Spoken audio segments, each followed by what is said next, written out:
بسم اللہ الرحمن الرحیم۔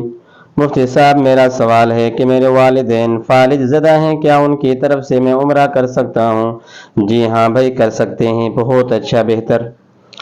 دوسرا سوال، مفتی صاحب کیا معذوروں کے کوٹے پر جاب حاصل کرنا رشوت یا سورس کے ذریعے، تو کیا یہ طریقہ صحیح ہے، جائز ہے؟ لا حول ولا قوت الا باللہ۔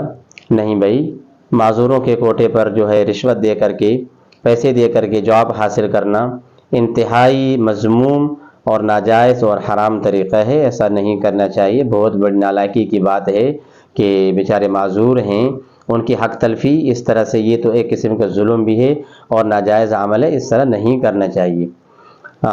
البتہ اگر اس طرح کسی نے کر لیا تو اس کے بعد جو اس کو تنخواہ ملے گی تو وہ تنخواہ اس کے لیے حلال ہوگی، کیونکہ وہ تو اس کے کام کے بدلے میں ہے نا، کہ وہ جو کام کر رہا ہے، کہ روزانہ کی بنیاد پہ جا رہا ہے اور عمل کر رہا ہے، تو وہ اس کی جو آمدن ہوگی وہ حلال ہوگی۔ البتہ جو اس نے یہ نالائکی والا کام کیا، جاب کو جو حاصل کرنے کا جو طریقہ اختیار کیا ہے، یہ انتہائی مذموم ہے، قابل مذمت ہے، بلکہ ناجائز اور حرام ہے، نہیں کرنا چاہیے، یہ ان کی حق تلفی ہے۔